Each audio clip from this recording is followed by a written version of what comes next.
जय हिंद दोस्तों। तो दोस्तों आज की वीडियो में हम लोग बात करेंगे भारतीय संविधान और राज्य व्यवस्था में अंतर क्या होता है, जो कि लोग अक्सर कंफ्यूज रहते हैं कि राज्य व्यवस्था क्या होता है और संविधान क्या होता है ना। बच्चों से पूछा जाता है कि क्या पढ़ते हो, तो संविधान बताता है, ठीक है, या फिर कोई बताता है पॉलिटी पढ़ रहे हैं, लेकिन उसे ये नहीं पता होता कि संविधान और ये पॉलिटी यानी कि राज्य व्यवस्था में अंतर क्या होता है। आप ध्यान से इस वीडियो को सीखो, वीडियो को देखो और वीडियो से सीखो, ठीक है। बहुत ही आसान होता है सारी चीज़ें, बस आप ध्यान से वीडियो के साथ बने रहो। तो देखो यहाँ पे मैं टॉपिक मेरा है कि संविधान और राज्य व्यवस्था, मतलब संविधान क्या होता है, राज्य व्यवस्था क्या होता है, इन दोनों में डिफरेंस क्या होता है, ठीक है। इन चीज़ को मैं आज समझाने की कोशिश करूँगा।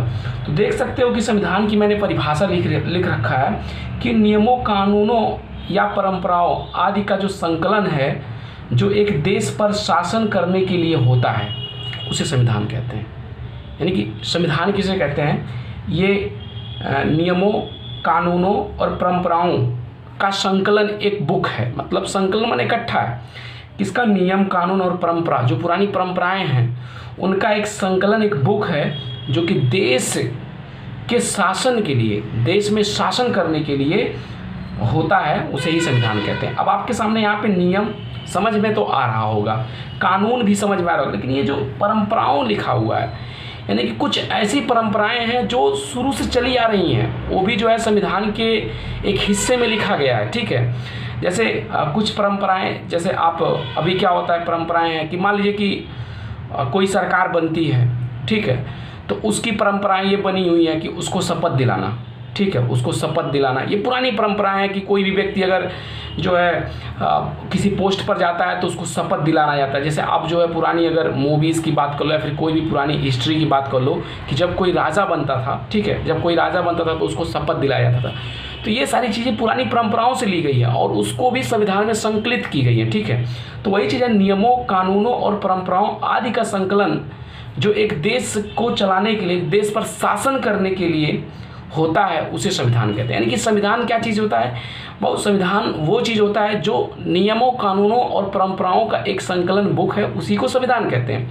बात को समझना यहाँ पे, ठीक है। लेकिन जो राज्य व्यवस्था क्या होता है, राज्य व्यवस्था संविधान को व्यवहार में लाने की एक व्यवस्था है। यानी कि जो संविधान, नियम, कानून बना है, ठीक है, उन सभी नियमों को राज्य में लागू करने का, राज्य में कैसे कैसे उस नियम को लागू करना है, ठीक है, वो जो काम करवाता है वो राज्य व्यवस्था कहलाता है। समझ में आ गया। यानी कि नियम, कानून जो बन के रखा हुआ वो संविधान है, और उसी संविधान को पूरे देश में क्रियान्वित करने के लिए, पूरे देश में लागू कराने के लिए जो व्यवस्था बनाई गई है, उसी व्यवस्था को कहते हैं राज्य व्यवस्था। आई होप आपको ये संविधान और राज्य व्यवस्था दोनों चीज़ समझ में आ गया होगा कि राज्य व्यवस्था क्या होता है, संविधान क्या होता है। संविधान नियमों, कानूनों और परंपराओं का एक संकलन बुक है जिसे संविधान कहते हैं, और इन्हीं नियमों, कानूनों और परंपराओं को लागू जो करती है उसी को राज्य व्यवस्था कहते हैं। राज्य की वह व्यवस्था है। यानी कि आप एक तरह से देख सकते हो कि राज्य के व्यवस्था में भी संविधान का एक अंग है। यानी कि संविधान एक प्रकार से राज्य की व्यवस्था का एक अंग है, जो कि राज्य को क्रियान्वित करने में बहुत बड़ा योगदान उसका होता है। समझ में आ गया। अब उदाहरण के लिए समझ लीजिए, जैसे कि अभी मैं आर्टिकल 17 की बात करता हूँ। आर्टिकल 17 कहता है, संविधान में आर्टिकल 17 कहता है कि अस्पृश्यता विधि के अनुसार दंडनीय अपराध होगी। ये संविधान में लिखा हुआ है। क्या चीज़ है, लिखा हुआ है कि अस्पृश्यता मतलब विधि के अनुसार दंडनीय अपराध होगी। मतलब जो भेदभाव, छुआछूत, तमाम चीज़ें जो हैं, अस्पृश्यता जो है, ये विधि के अनुसार दंडनीय अपराध होगी। विधि माने नियम, नियम के अनुसार दंड देंगे। ऐसा नहीं कि कोई भी दंड दे दें, जो नियम बना हुआ है उस दंड को देंगे। तो नियम बनाया गया है, लेकिन उस दंड को देगा कौन, मतलब कि व्यवहार में लाने का काम कौन करेगा, राज्य व्यवस्था करेगी। कौन करेगी, राज्य व्यवस्था करेगी। अस्पृश्यता शब्द कौन, अस्पृश्यता के बारे में जो है सोचने का काम कौन करेगा, राज्य व्यवस्था करेगा। उस पर विधि जो बना है उसको क्रियान्वित करने का काम कौन करेगा, राज्य व्यवस्था करेगा।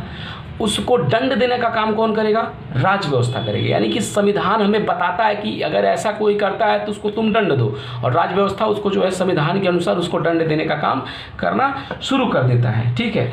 और जो अभी आपको मैं बता दूं कि जब मैं आर्टिकल 17 लिया हूं तो आर्टिकल 17 के बारे में कुछ थोड़ा सा बात बता दूं कि आर्टिकल 17 कब आया था। तो अस्पृश्यता निवारण अधिनियम संसद द्वारा 1955 में आया था। क्या अस्पृश्यता निवारण अधिनियम, मतलब जो अस्पृश्यता को ख़त्म करने का, जो निवारण करने का जो है अधिनियम आया था, वो कब आया था? 1915 में। इसका काम था कि अस्पृश्यता को ख़त्म किया जाए, और जिसे बाद में बदलकर 1976 में नागरिक अधिकार अधिनियम में बदल दिया गया। उसको किसमें बदल दिया गया? 1976 में नागरिक अधिकार अधिनियम में बदल दिया गया। समझ में आ गया। और जो है राज्य व्यवस्था के अंतर्गत आपका सुप्रीम कोर्ट भी महत्वपूर्ण, जो सुप्रीम कोर्ट की जो महत्वपूर्ण नियम है, जो महत्वपूर्ण निर्णय दिया गया है, उसको भी राज्य व्यवस्था के अंतर्गत हम लोग पढ़ते हैं। ठीक है। तो संसद क्या करता है? अधिनियम बनाता है, नियम बनाता है, कानून बनाता है। ठीक है, कि किस कानून के साथ कैसे कैसे हमको काम करना है, किस अनुच्छेद के साथ किस अनुच्छेदों के तहत कानून बनाया जाता है। ठीक है। फिर न्यायालय क्या करता है? निर्णय सुनाने का काम करता है। न्यायालय क्या करता है? निर्णय सुनाने का काम करता है। अब चलो थोड़ा सा आगे बढ़ जाते हैं, हम लोग संस्था के बारे में पढ़ लेते हैं। संस्थाएं, इंस्टीट्यूशंस, ये क्या होते हैं? इंस्टीट्यूशन क्या होते हैं? तो हमारे जो है इंस्टीट्यूशन 3 होते हैं। इंस्टीट्यूशन कितने होते हैं? 3 होते हैं। एक संवैधानिक संस्था होती है, दूसरा असंवैधानिक संस्था होती है, और तीसरा गैर संवैधानिक संस्था होती है। आप अक्सर संवैधानिक संस्था और गैर संवैधानिक संस्था के बारे में जानकारी रखते होंगे, बट मैं आपको बता दूं कि संस्थाएं 3 होती हैं। एक संवैधानिक संस्था, दूसरा असंवैधानिक संस्था, तीसरा गैर संवैधानिक संस्था। ठीक है। Constitutional, unconstitutional, extra constitutional. बात समझ में आ रहा है? अब बात धीरे धीरे समझते हैं हम लोग। संवैधानिक संस्था किसे कहते हैं? ऐसी संस्थाएं जो संविधान के अनुसार काम करती हैं। ऐसी संस्थाएं जो संविधान के अनुसार काम करती हैं, संविधान द्वारा जो है जो वर्णित किया गया है, संविधान में जो वर्णित किया गया कि ये संस्थाएं होनी चाहिए, तो उन सारी संस्थाओं को हम लोग क्या कहते हैं? संवैधानिक संस्था।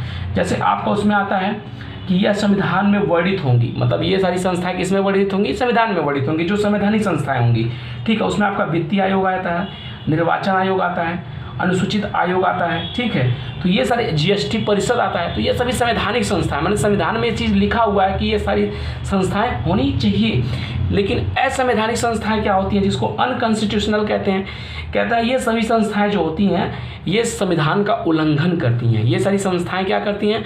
ऐसी संस्थाएं जो संविधान लिखा गया है उसका उल्लंघन करे, उसी को जो है असंवैधानिक संस्थाएं कहते हैं। इसमें क्या क्या आएंगी? जैसे आतंकवादी संस्था, नक्सलवादी संस्था, जो कि संविधान को हर्ट करता है, संविधान को तोड़ने का काम करता है, तो वो सारी संस्थाएं क्या कहलाएंगी? असंवैधानिक संस्थाएं कहलाएंगी।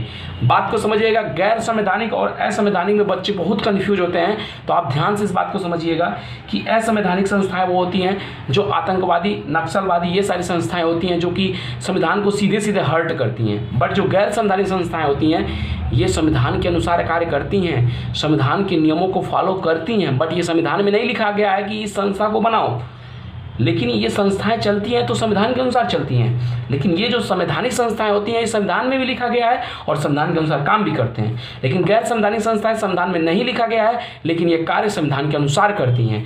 लेकिन ये असंवैधानिक संस्थाएं संविधान में नहीं लिखा गया है और संविधान के अनुसार काम नहीं करती हैं। तो गैर संवैधानिक को हम समझते हैं कि एक्स्ट्रा कॉन्स्टिट्यूशनल क्या होता है?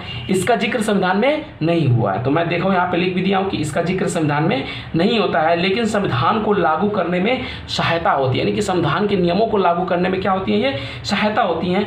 ये संविधान के अनुरूप होती हैं। जिस तरह संविधान कहता है उसी के अनुरूप ये काम भी करती हैं। बात समझ में आ गया? तो गैर संवैधानिक संस्थाएं क्या होती हैं?